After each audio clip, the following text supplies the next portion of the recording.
신바람 사연 아파트. 오늘의 사연 시작하겠습니다. 안녕하세요. 시댁과 연까지 끊었음에도 결국 이혼을 하게 되었습니다.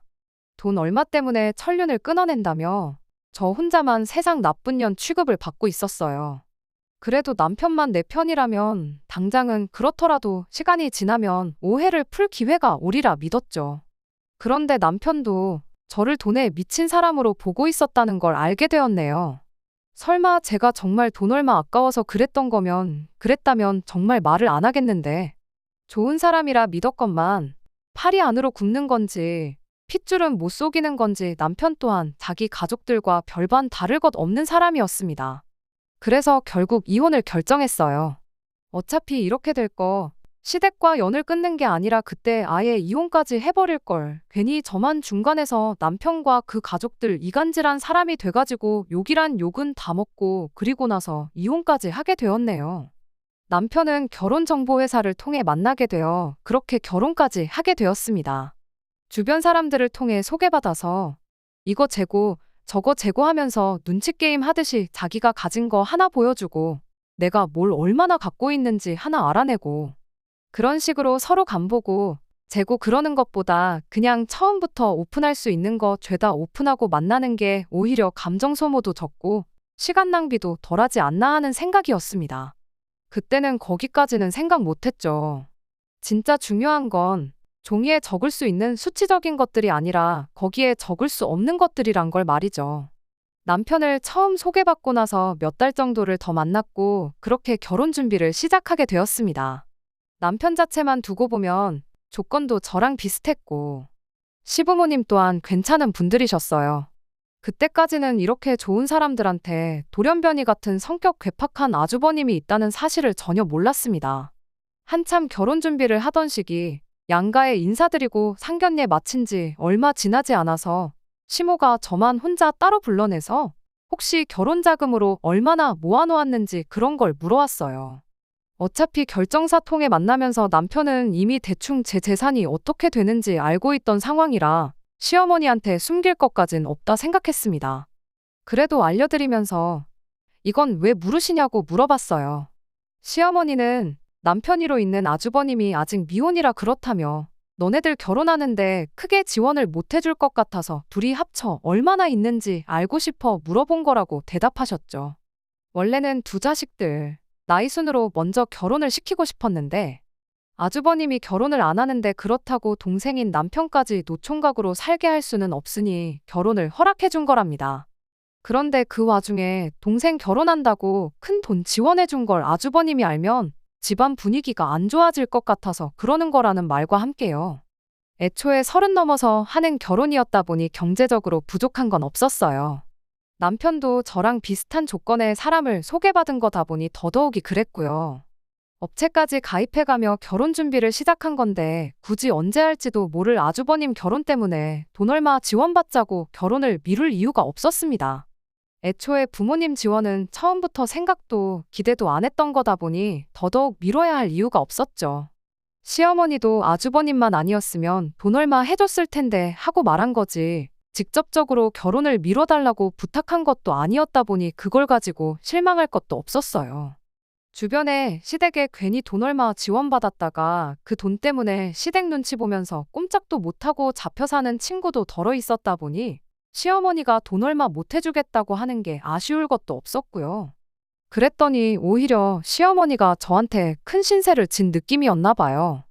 이해해줘서 고맙다는 말까지 들으며 결혼을 하게 되었거든요. 결혼은 그간 남편과 제가 모아놓은 돈에 시댁에서 2천 지원받고 친정에서도 똑같이 2천을 더 지원받아서 했어요. 애초에 뭐 하나 받을 생각이 없었는데 뭐라도 해줘야 마음이 편하겠다는 시어머니 고집에 부랴부랴 친정에서도 똑같이 2천을 받아와서 정확하게 반반 결혼을 하게 되었습니다. 저나 남편 벌이도 나쁜 편이 아니었고 어쩌다 보니 받은 양가 부모님 지원 덕분에 수중에 돈도 좀 남아있는 상태에서 결혼을 하게 되었다 보니 결혼 첫 해가 지나서부터는 여유가 많이 생기더라고요. 그래서 그때부터는 양가 부모님께 용돈도 조금이나마 챙겨드리고 시댁 한 번, 친정 한 번 번갈아 가면서 외식도 다니고 그랬어요. 그냥 남들 하듯이 어디 가서 못한다 소리 듣지 않을 만큼 저희가 할 수 있는 선에서 최선을 다하고 있었습니다. 연애 기간이 짧았던 만큼 결혼 전에 몰랐던 서로의 생활 습관들 때문에 티격태격 하는 일이 몇 번 있긴 했지만 또 연애 기간이 짧았다 보니 남들 연애할 때 해야 할 것들을 결혼하고 나서 한다고 둘이 여기저기 놀러 다니고 보러 다니고 먹으러 다니고 하면서 말 그대로 연애 같은 신혼생활을 만끽하고 있었습니다. 그렇게 나름 괜찮은 결혼 생활을 보내고 있던 와중 노총각이던 아주버님이 끝내 결혼을 하게 되면서 전에는 생각도 못했던 문제들이 하나둘씩 생겨나기 시작했습니다. 말씀드렸다시피 결혼 전에는 아주버님에 대해 알 방법이 없었어요. 그냥 남편이로 형이 한 명 있다. 어머님이 결혼 전에 말해준 대로 아직도 결혼을 못했다. 그 정도 알고 있는 게 전부였지요. 사람이 참 변변찮고 별로인 사람이라는 걸 알게 된 건 결혼하고 나서였습니다. 시부모님 모시고 외식 다니면서 아주버님도 항상 자리에 함께 있었어요. 초반 몇 번의 자리에서는 아주버님이 아무 말도 안 하고 식사만 같이 하고 그러는 시기였는데 하루는 분위기가 좋아서 식사하다가 술을 조금 마시는 자리가 있었습니다. 그때 모처럼 아주버님이 무거운 입을 열었는데 저를 앞에다 두고 남편한테 너는 30 넘은 여자랑 결혼하려고 그 나이 먹도록 결혼도 안 하고 있었던 거냐는 소리를 하더라고요. 남자는 와인과도 같아서 시간이 지날수록 무르익는다나 어쩌나. 결혼이 늦은 만큼 능력이 되는데 왜 굳이 비슷한 또래의 여자랑 결혼을 했느냐 하면서 남편이 마치 잘못된 선택을 했다는 듯 이야기를 하는 겁니다. 남편이 뭔 말을 그렇게 하느냐고 제 눈치를 보면서 애써 화제를 돌려보려고 했어요. 서로 마음도 맞고 사랑도 하게 되었으니 결혼한 거 아니겠냐. 나이가 뭐가 중요하냐고. 마음 맞는 사람들끼리 행복하게 사는 게 좋지 하면서 말을 하는데 또 그 아주버님이라는 인간이 한다는 소리가 글쎄 업체 통해서 결혼했으면서 사랑은 무슨 사랑이냐고 하는 겁니다. 설령 정말 사랑에 빠져서 결혼을 했다 한들 저를 사랑했으면 더더욱이 나이 많은 저랑은 결혼을 했으면 안 되는 거였다고 그딴 소리를 하는 거 아니겠어요? 뭐 어디 연구 결과에 따르면 남자가 생물학적으로 여자보다 수명이 10년은 짧다는 말 못 들어봤냐입니다. 나이 또래가 비슷하니까 가도 남편이 먼저 갈 텐데 그렇게 되면 네 사랑하는 와이프 혼자 다 늙어가지고 독수공방 시키는 꼴이 아니냐고요. 그리고 너는 너대로 너 죽고 나서 마누라 쓸 돈을 남겨놔야 되니까 노후도 아끼면서 살아야 되는 거 아니겠냐고. 못 빠지게 일해서 제대로 돈 한 번 제대로 써보지도 못하고 그렇게 죽을 거 아니겠냐 하는 말도 안 되는 소리를 해대는데 정말 그때 그 말이 취중진담이던 술 때문에 나온 실언이던 간에 상종할 사람은 아니구나 싶었습니다. 결혼을 여태 못한 데에는 이유가 다 있구나 싶었죠. 40이 다 되어가는 나이에 얼마나 어린 여자하고 결혼을 하는지 한번 두고 보자 하고 말았어요. 아주버님이 말을 재수없게 한다고 해서 저희 결혼 생활에 크게 지장을 주는 것도 아니고 남편도 그날 이후로 제 눈치가 보인 건지 시부모님과 함께하는 자리에 아주버님은 따로 부르지 않았었거든요. 그런데 안 마주친다고 끝날 일이 아니었어요. 그 아주버님이 정말 결혼을 하게 되었거든요. 결혼을 하게 된 것도 놀라운데 무슨 수를 쓴 건지 그것도 저보다 4살이나 어린 여자와 말이에요. 그 여자는 전생에 무슨 죄를 지어서 저런 인간하고 부부의 연을 맺게 된 건가 싶었는데 겪어보니 불쌍하다고 생각할 가치도 없는 그런 사람이었어요. 집신도 짝이 있다더니 둘이 짝짝꿍이 맞으니까 결혼을 한 거지 괜히 한 게 아니구나 싶었죠. 아주버님한테 속아서 결혼한 것도 아니고 뭐 동정할 가치도 없는 똑같은 족속이었습니다. 저보다 어리다고 해서 제가 뭐 형님 대접을 안 해주고 무시할 생각이 있던 것도 아니었어요. 그런데 첫 만남부터 기선제압을 하려는 건지 저한테 되도 않는 기싸움을 걸어오더라고요. 인생을 어떻게 살아왔는지 그 경험이 중요하지 나이가 전부는 아니라는 둥 하면서요. 딱히 직업도 없으면서 인생의 경험을 논하는 게 어이없긴 했지만 둘이 똑같은 것들이라 생각하니 열받을 것도 없었습니다. 아주버님 결혼 전에 안 보고 지냈던 것처럼 아무 교류 없이 지냈으면 참 좋았겠다 싶었지만 애석하게도 아주버님도 가정을 꾸리게 된 만큼 시부모님을 만날 때마다 함께 자리를 하게 되었습니다. 여기에 인연전연 하면서 쓸 수는 없으니 일단은 형님이라고 쓰기는 할게요. 아무튼 그렇게 몇 번 정도 시부모님과 함께 자리를 갖다가 알게 된 건 이 형님이라는 사람이 다른 것보다 맏며느리 욕심이 있다는 사실이었습니다. 저한테는 대수롭지 않은 일이었어요. 그동안 아주버님이 혼자였다고 해서 제가 맏며느리 노릇을 했던 것도 아니고 그게 뭐 엄청난 벼슬자리라고 나서서 제가 하고 싶은 생각도 없었죠. 용돈 드리고 외식하고 그랬던 거야. 여유도 좀 있겠다. 그리고 가족이니까 친정도 똑같이 챙기니까 했던 거지. 딱히 시어머니 사랑을 독차지하고 싶어서 그랬던 것도 아니었고요.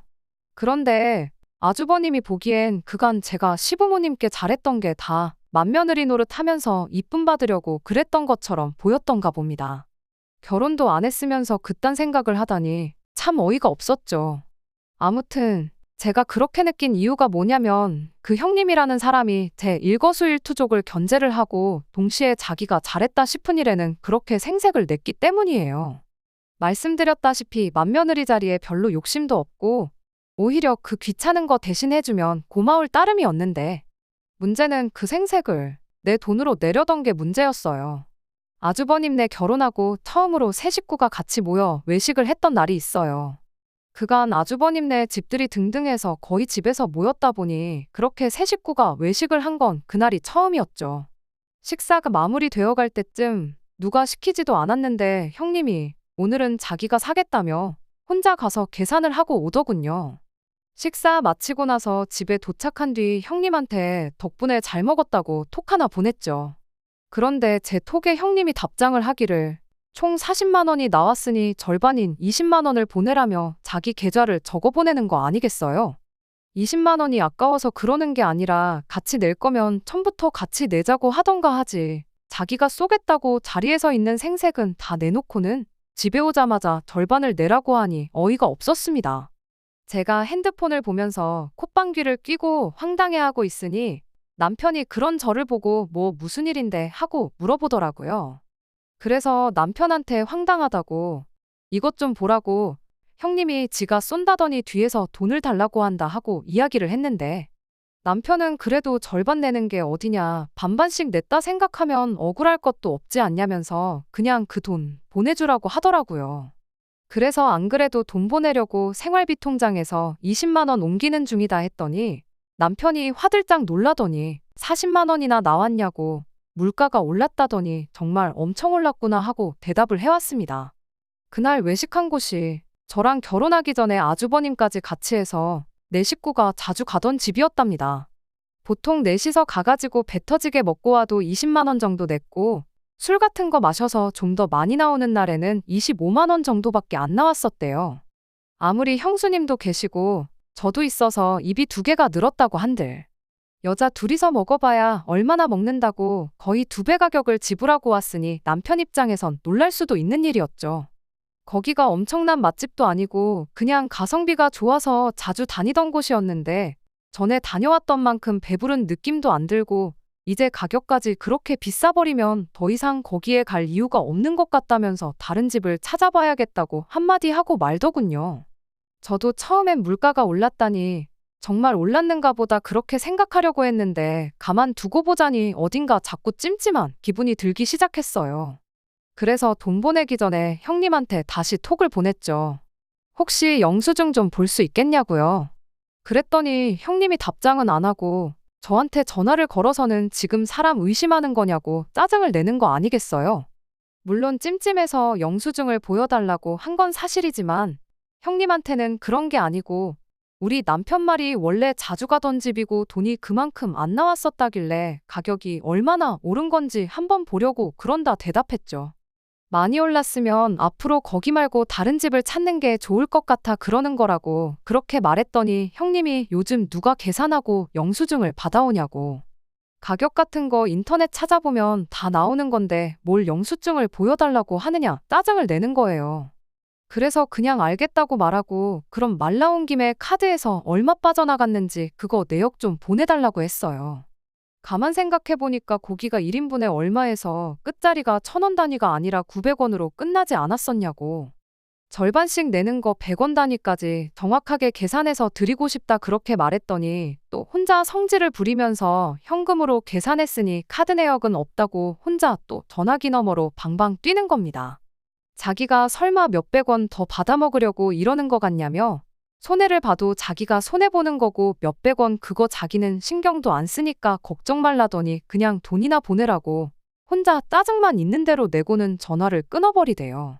일단 제가 형님이 카드 긁는 모습을 봤는데도 굳이 현금 계산을 했다 하고 영수증도 없다 하고 하면서 얼마 나왔는지 숨기는 걸 보니 적어도 40만 원이 나와서 20만 원을 달라는 건 아니겠구나 싶더군요. 인터넷에 검색까지 해서 메뉴판 사진이 있는 걸 남편한테 보여줬더니 가격이 하나도 안 올랐고 그대로라고 하는 겁니다. 남편한테 이거 형님이 우리 돈 떼어먹으려는 거 아니냐고 했더니 설마 몇만 원 가지고 그러겠냐고. 가격이 그대로라도 물가가 오르면 양을 줄이는 가게들도 있지 않냐며 필시 그래서 그런 걸 거라고. 얼마 되지도 않는데 이걸로 일 만들지 말고 그냥 그 돈 보내주고 이만 끝내라고 하는 거예요. 사람이 싫어서 그런 건 맞지만 이걸 물고 늘어지는 게 저도 똑같이 유치한 사람이 되는 거 아닌가 싶어서 그날은 그냥 그 돈 보내주고 말았습니다. 그 뒤로 찾아온 게 어버이날이었는데 그때도 마찬가지였어요. 형님한테 연락이 왔는데 어버이날 두 분 드릴 선물을 반반씩 같이 내서 사면 어떻겠냐고 하더니 톡으로 인터넷 쇼핑몰 링크를 2개 보내더라고요. 아버님 드릴 겨울 잠바랑 어머님 드릴 무스탕 이렇게였는데 뭐 5월에 겨울옷을 사드리느냐 했더니 원래 이럴 때 사야 저렴하게 사는 거 모르냐며 저보고 헛똑똑이라고 하더군요. 각각 아버님께 40만 원, 어머님께 80만 원 정도 했는데 제가 느끼기에 싸게 사는 느낌이 들지도 않았어요. 일단 알겠다고 하고 혹시나 싶어서 똑같은 옷을 인터넷에 검색해봤는데 형님이 보내준 쇼핑몰은 수많은 쇼핑몰 중에서도 가장 가격이 비싼 곳 사진을 찍어서 보낸 거였더라고요. 뭔가 느낌이 쎄하더니 역시나였죠. 다른 데는 아버님께 10만 원 정도 하고 어머님 옷은 한 25만 원 정도 했거든요. 그래서 형님한테 다시 전화를 걸어 다른 데서는 다 가격이 훨씬 저렴한데 너무 안 찾아보신 거 아니냐 그렇게 물었더니 말하기를 그런 데 거는 다 짝퉁이라서 가격이 싼 거라고 저보고 뭘 모른다는 식으로 말을 하는 겁니다. 뭐 명품도 아니고 일반 브랜드의 짝퉁까지 있는가 싶어서 그러시냐 하고 그냥 시부모님 선물은 각자 알아서 하자고 했어요. 저희는 그냥 작년에 했던 대로 두 분께 각각 50만 원씩 드리겠다 말하고요. 형님은 끝까지 선물을 같이 사서 하는 게 더 싸게 먹히는 거 모르냐면서 저한테 어떻게든 60만 원을 받아가려 했지만 그냥 그런 건 각자 알아서 하자고 말하고 전화 끊어버렸습니다. 안 봐도 형님 꿍꿍이가 뭔지 눈에 다 보였거든요. 저한테 60만 원 받아가서 제 돈으로 선물 사서 같이 했다고 시부모님한테 생색내고 남은 돈은 남은 돈대로 자기가 챙길 거라는 게 안 봐도 뻔했어요. 그나마 최저가로 자기 돈 35만 원 쓰는 것도 아쉬웠는지 정작 어버이날 되니까 시부모님한테 직접 쓴 손편지랑 손수건 하나씩 선물로 가져왔더라고요. 그 와중에도 선물은 정성이 중요하다면서 현금 선물은 너무 뻔해서 싫지 않냐며 또 자기가 두 분 어울리는 색깔로 열심히 골랐다고 온갖 생색은 다 내는데 참 웃기지도 않았습니다. 그래도 그게 다 심증뿐이었지. 형님이 제 돈을 어떻게 삥땅을 쳐서 시부모님께 생색을 내려고 한다는 사실을 입증할 방법이 없었어요. 남편은 항상 형님네한테 너무 적대적인 거 아니냐며 좋은 마음으로 그러는데 제가 너무 색안경을 끼고 본다는 식으로 말을 하고는 했거든요. 남편이 직접 그 인간들이 무슨 속셈으로 저러는지 직접 알려주고 싶은 마음이 가장 컸던 것 같아요. 그러다 어느 날 기회가 찾아왔습니다.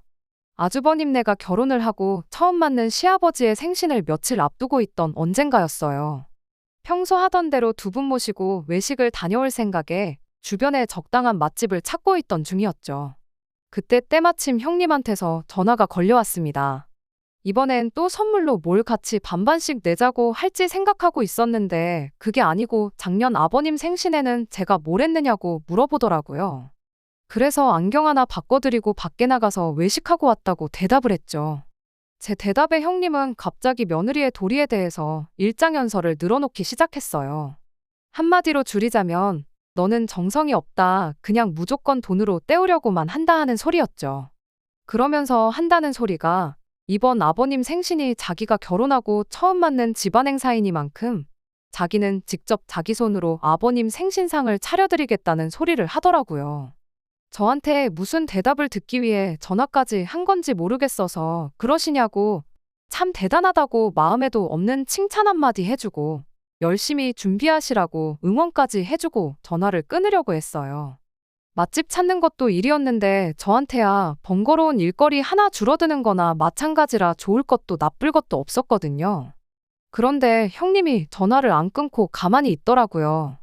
할 말 다 하셨으면 전화 끊겠다 하고 통화 종료 버튼을 누르려는데 난데없이 저한테 돈을 보내라는 겁니다.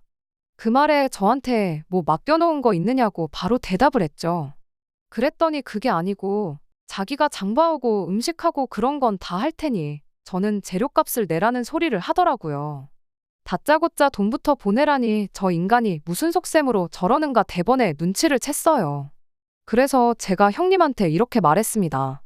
방금 전까지 저보고 정성이 부족하다고 며느리의 도리에 대해서 설명하지 않으셨냐고. 그런데 이번에도 또 돈으로 때우라는 소리를 하는 거냐고요.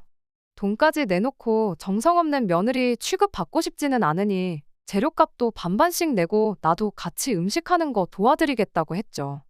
이왕이면 장 보는 것도 같이 하자고 수고를 똑같이 해야지 괜히 뭐 하나 덜해가지고 정성 부족한 며느리가 되고 싶지는 않다고 계속 형님 속을 긁어댔어요.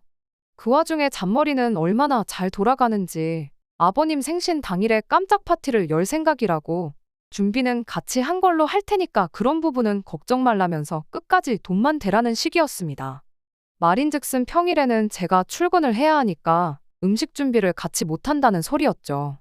형님이야 직장이 없으니 남아도는 게 시간이잖아요.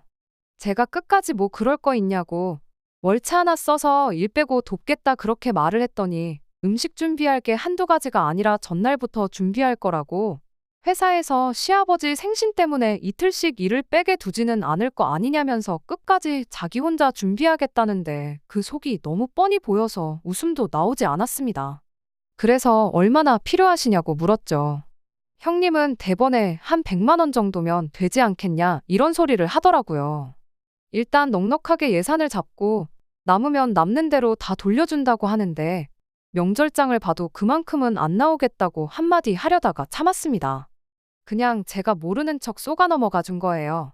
그냥 이참에 남편한테 저 형님이라는 사람이 온갖 장꾀로 우리 돈 떼어먹고 있다는 사실을 알려줘야겠다는 생각이었거든요. 그날 100만 원 보내면서 남편한테 한번 아버님 생신 돼서 보자고 그렇게 말하고 그날 하루를 넘겼습니다. 그렇게 시간이 지나 아버님 생신 당일이 되었습니다. 남편이나 저나 회사에 있었다 보니 시간을 저희 퇴근 시간 이후로 잡아놓고 모이는 건 아주버님네 집에서 모이기로 했어요. 그래도 100만 원이나 달라고 했으면 어느 정도 임금님 수라상 흉내 정도는 냈을 거라고 생각했는데 소고기는 그냥 담궜다가 뺀 건지 고기 부스러기만 둥둥 떠다니는 미역만 잔뜩인 미역국에 예산을 100만 원을 뜯어갔으면 못해도 갈비찜 정도는 한 소치 있을 줄 알았는데 누가 봐도 마트에서 데워놓고 파는 거 사왔구나 싶은 불고기가 올라와 있었고 그나마도 밑반찬들은 반찬 가게에서 파는 것들 뿐이고 탕수육이라고 해놓은 것 또한 형님 솜씨가 아니라 누가 봐도 동네 중국집에서 파는 거 전날에 미리 식혀뒀다가 전자레인지로 데워서 낸 게 다 티가 났어요. 가짓수는 많았지만 100만 원을 다 썼다고 하기엔 장 보는데 30만 원도 안 들었을 음식들을 생신상이라고 차려냈으니 어이가 없었습니다. 그렇다고 형님 망신살 주자고 거기다 대고 내가 100만 원이나 보냈는데 이것밖에 못 차렸냐고 타박을 하기도 뭐해서 그냥 아무 말도 안 하고 가만히 있었어요. 남편도 뭔가 느끼는 바가 있는지 표정이 조금 안 좋아 보이는 모양이었죠. 그런데 시부모님이 차려진 상을 보더니 형님더러 고생이 많았다고 칭찬을 해주시더라고요. 뭐 거기다 대고 차린 게 이거밖에 없냐고 타박을 주실 분들도 아니고 그냥 그 수고를 헤아려 주시는 거구나 싶었죠.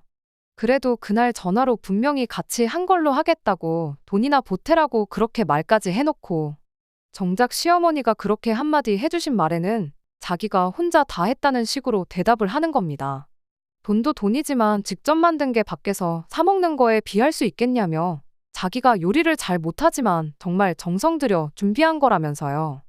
그러면서 저를 콕 집어서 동서는 일하느라 바쁘니 이런 건 맏며느리인 자기가 챙겨야 하는 거 아니겠냐며 또 생색을 내는 거 아니겠나요. 굳이 직접 만든 게 밖에서 사 먹는 거에 비할 수 있겠냐는 소리를 하는 것도 저를 노리고 했던 말이라는 걸 굳이 묻지 않아도 알 수 있었습니다. 식사 마치고 나서는 케이크를 꺼내왔는데 케이크라고 뭐 어디 호텔 베이커리에서 시킨 것도 아니고 그냥 동네 어디에나 있는 체인점 케이크를 꺼내오더라고요. 그래도 분위기는 좋았다 보니 거기다 대고 구태여 찬물을 끼얹고 싶은 생각은 없어서 가만히 있었어요. 적어도 남편이 저 형님이라는 인간이 어떻게든 우리 돈은 돈대로 떼먹고 생색은 있는 대로 내는 사람이란 걸 알게 되었으니 소기의 목적은 달성했구나 싶어서 그걸로 끝내기로 했죠. 아니나 다를까 집에 갈 때 되니 형님이 장보고 남은 돈이라며 3만 원을 제 손에 쥐어주더라고요. 그 음식에 97만 원이나 쓴 거냐고 영수증이나 있으면 보여달라고 했더니 저보고 살림을 안 하니까 이런 기본적인 것도 모른다며 생색을 내면서요. 시장 같은 데서 현금 주고 사면 마트 같은 데보다 엄청 싸게 살 수 있는 거 모르냐면서 죄다 현금으로 사가지고 영수증이 따로 없다는 소리를 하는 거 아니겠어요? 아니 뭐 싸게 사기는 뭘 싸게 샀냐고. 그 상차림에 97만 원이면 아주 바가지를 써도 엄청나게 쓴 거 아니냐고.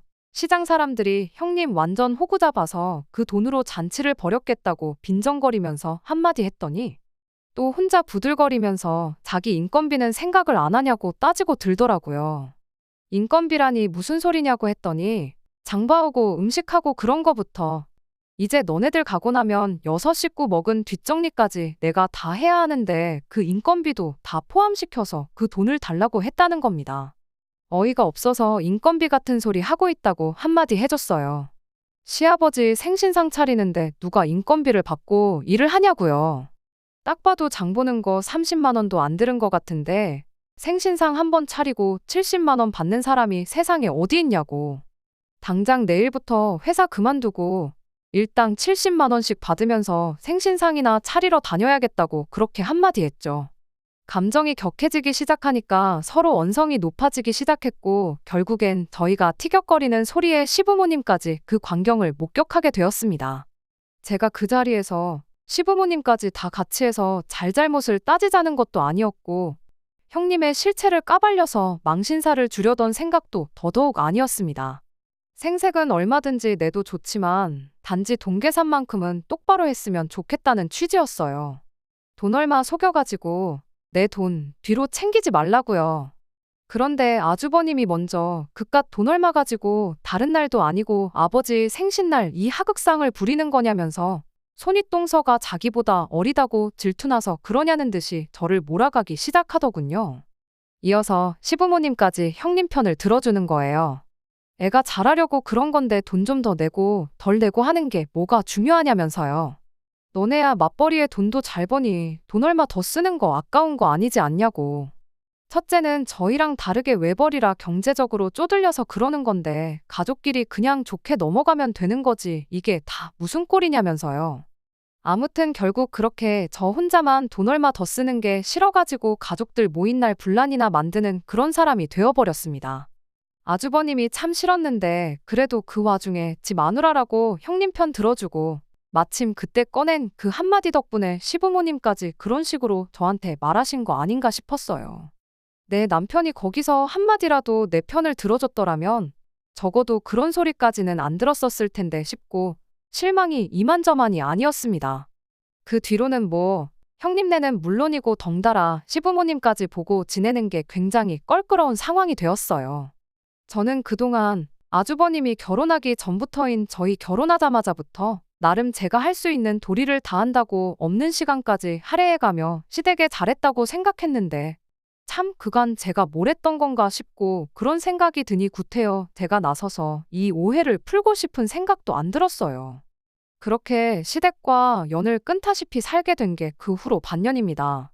그중 시어머니 생신이 있었고 명절이 한 번 있었어요. 따로 시댁에 찾아가지는 않았지만 영 끊었다고 할 도리까지 안 했다간 정말 이대로 평생 안 보고 지낼 수도 있겠구나 싶어서 딱 남들 하는 만큼만 해서 돈 얼마 보내드렸죠. 남편까지 못 가게 할 생각은 아니었는데 그래도 어떻게 저만 두고 혼자 가겠냐며 제 곁을 지켜주었습니다. 그날 내 편에 서서 말 한마디 안 해준 게 원망스러웠지만 그 후로 이렇게 정성인 남편한테 미안하고 고마운 마음이 컸어요. 그러던 중 얼마 전 형님한테서 연락이 한 통 왔어요. 무슨 바람이 불어서 전화를 한 건가 그냥 안 받아야겠다 했는데 옆에 있던 남편이 그래도 무슨 급한 일일 수도 있는데 가족끼리 무슨 일인지는 알아야지 않겠냐며 전화를 받으라고 보채더라고요. 전화 받자마자 그동안 잘 지냈니? 어쩌니 그런 이야기를 꺼내는 걸로 봐서 뭐 급한 일이 있어서 그런 건 아니겠구나 싶었습니다. 별일 아니면 전화 끊겠다고 그렇게 한마디 했더니 형님이 그제서야 본론을 말하더군요. 이번에 시부모님 모시고 여행을 좀 다녀올 생각인데 여행 경비 좀 보탤 생각 없느냐면서요. 저희야 회사 일 때문에 참석하기 힘들 테고 돈만 보내주면 자기가 시부모님 모시고 여행 다녀올 거고 다녀온 김에 저에 대한 이야기도 좋게 해주겠다나요. 그러면서 자기 계좌로 돈 1,000만 원을 보내라는 거예요. 난데없는 액수에 뭐 어디 유럽 같은데 모시고 가는가 했더니 제주도를 그것도 고작 4박 5일 다녀오면서 돈 1,000만 원을 내라는 소리를 하고 있던 겁니다. 이번엔 반반씩 내자는 소리를 따로 안 하는 걸로 봐서 아예 그냥 저희들 돈으로 시부모님은 물론이고 자기들 돈까지 내달라는 소리나 다름없었지요. 그리고 설령 그렇다고 한들 4인 가족이 어디 유럽도 아니고 제주도 꼴랑 4박 5일 다녀오는데 돈 1,000만 원이 무슨 소리인가 싶어서 대번에 헛소리 하려고 전화한 거면 그냥 끊겠다 말하고 전화를 끊어버렸습니다. 그런데 옆에 있던 남편이 왜 그냥 전화를 그런 식으로 받냐면서 저한테 뭐라고 한마디 하는 거예요. 그래서 방금 저 사람이 뭐라고 했는 줄 아느냐? 시부모님 모시고 4박 5일 제주도를 다녀올 계획인데 여행 경비로 1,000만 원을 입금하란다. 그래서 헛소리 말라고 하고 끄는 거다 하고 설명을 해줬죠. 그랬더니 남편이 돈 얼마가 나오든 뭐가 중요하냐면서 그냥 그 돈 보내주고 가족들하고 화해를 하면 안 되겠냐는 겁니다. 형수님이 여행 계획 세우고 2분 모시고 다니고 하면 고생이지 않겠냐. 그리고 지난 반년 동안 어머니 생신도 안 챙겼지. 명절도 안 챙겼지. 형수님 혼자 고생했을 텐데 수고비 명목으로 돈 얼마 준다고 생각하면 아까운 거 하나도 없지 않느냐는 말도 안 되는 소리를 하는 거 아니겠어요? 남편이 가족들하고 멀어지니 조바심이 나서 저럴 수도 있다는 거 10분 이해는 하지만 차라리 그럼 그 돈 주고 가족들하고 화해한다고 생각하면 되는 거 아니냐고 단도직입적으로 말하지. 형수님이 앞으로 고생할 거, 그동안 고생할 거 따져가면서 수고비 타령을 하니 그간 고맙고 미안하고 했던 마음도 사라지고 아무리 남편이라고 해도 정이 뚝 떨어지더라고요. 그래서 미쳤냐고 언제부터 시부모님 챙기는 게 수고비 받고 하는 일이었느냐고 한마디 따졌습니다. 그렇게 따지면 아주버님 결혼하기 전에 내가 시부모님 챙기고 그랬던 거 수고비는 누구한테 청구하면 되는 거냐고요. 그랬더니 남편이 우리가 그동안 무슨 효도를 했냐고 다 돈으로 대충 때우기만 했지 않냐면서 그런 건 수고비 따질 게 아니라는 겁니다. 주둥이로만 시부모님 챙기는 척 했으면 수고비를 받는 건데 내가 그동안 그것도 모르고 내 시간 써가며 밥집 찾아내고 계산하고 그랬다고. 이럴 줄 알았으면 그냥 나도 형님처럼 하는 척이나 하고 당신한테 수고비나 땡겨받을 걸 그랬다고 한껏 빈정거렸죠. 그 말에 남편이 너는 그 와중에 또 돈돈거리고 있냐고 그놈의 돈 빨키는 것 좀 그만 좀 하면 안 되겠냐는 거 아니겠어요? 그 큰돈 거침없이 한 방에 내주면 가족들도 제가 푼돈 얼마에 쪼잔하게 군다는 오해도 풀리지 않겠냐고 하는데 정말 얼토당토하는 소리에 기가 차서 말도 안 나오더라고요. 설령 1,000만 원이 아니라 돈 얼마 주고 풀릴 일이었다고 한들 그렇게까지 해서 풀고 싶은 생각일랑 없다고. 지금 호구같이 그 돈 해주고 나면 다음엔 얼마나 더 큰 돈을 바라겠냐고. 처음 외식비 몇만 원 뜯어먹힌 게 어버이날 선물 산다고 몇십만 원으로 커졌고 아버님 생신 때 가서 100만 원이 된 거 보면 모르겠냐 했죠. 지금 이거 1,000만 원 해주면 아마 다음번엔 우리 집 집문서를 내놓으라고 해도 충분히 그럴 거다 했더니 저보고 말이나 되는 소리를 하냐며 입에 거품을 물더라고요. 말이나 되는 소리냐니 누가 할 소리를 하고 있느냐고 따졌더니 남편이 이렇게 한마디 하는 거예요. 막말로 죄를 지어도 위자료를 내지 않냐고. 어쨌든 너 때문에 가족들하고 연도 끈타시피 해서 지내고 있는데 그냥 위자료 주는 셈 치고 그 돈 해주면 어디가 덧나냐는 겁니다. 그때 알게 된 거죠. 남편이 저를 위해서 가족들하고 안 보고 지냈던 게 저를 위해서가 아니라 그냥 제 눈치만 보고 있었다는 사실을요.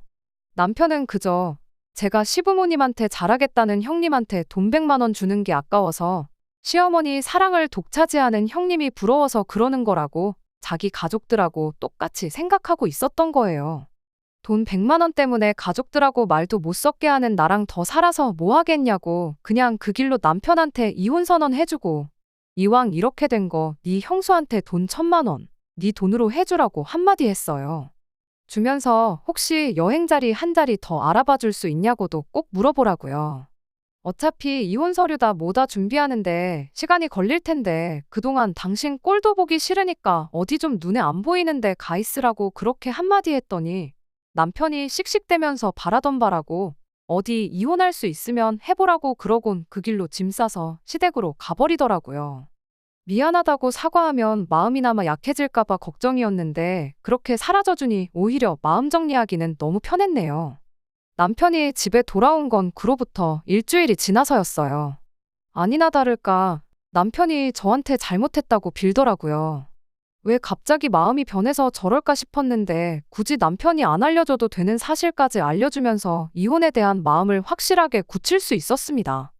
시어머니가 아주버님네 결혼할 때 돈 얼마 해준 게 아니라 아예 5억 하는 신혼집을 하나 해준 걸 알게 되었대요. 그 말 듣고 저도 놀라긴 했어요. 어떻게든 2천을 해주신 게 없는 형편에 짜내고 짜내서 해주신 건 줄 알았는데 그냥 말 그대로 저희는 둘 다 직장도 있고 돈도 어느 정도 버니까 2천 먹고 떨어지라는 식이었던 거고 아주버님한테는 5억 집을 묻지도 따지지도 않고 해준 거였어요. 괜히 그 여자가 집도 절도 없는데 나이마저 10살 가까이 차이 나는 아주버님하고 괜히 결혼을 한 게 아니었던 거죠. 5억 집을 해줘서 시댁에 여력이 있는 건가 싶었는데 막상 보니까 시부모님은 정말 전 재산에 노후까지 털어서 그걸 해준 거였고 아주버님도 벌이가 별 볼 일 없으니 어떻게든 자기 돈 나가는 거 아껴보겠다고 조금씩 저희 돈을 뒤로 떼어 먹으려고 온갖 개수작을 벌였던 거 아닌가 싶었죠. 그리고 그걸 알게 된 남편도 시부모님한테 크게 실망을 하게 된 거고 그만큼 받았으면 우리가 금전적으로 시부모님한테 뭘 해줘야 할 이유도 없겠다 싶어져서 그제서야 집에 돌아와서는 그냥 시댁과 연 끊고 살자고 하면서 저한테 싹싹 빌었던 거였고요. 하지만 일주일이 지난 만큼 저는 이미 마음을 굳혔다 보니 남편이 사과하고 싹싹 빈다고 해도 받아줄 마음이 없었습니다.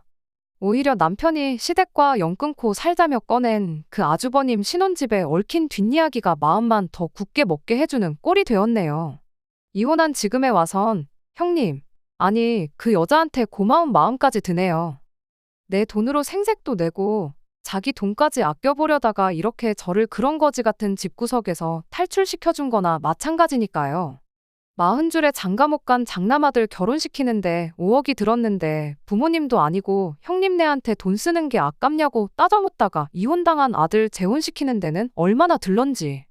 이미 이혼한 마당에 뭐 그게 중요한가 싶지만 조강지쳐 냅두고 가족들 편만 들다 이혼당한 남편이 평생 일을 두고 후회 속에 살았으면 참 좋겠습니다. 끝까지 들어주셔서 감사합니다. 오늘의 사연은 여기까지입니다. 구독과 좋아요, 알람 설정 부탁드리고 더 좋은 사연으로 다시 찾아뵙겠습니다. 감사합니다.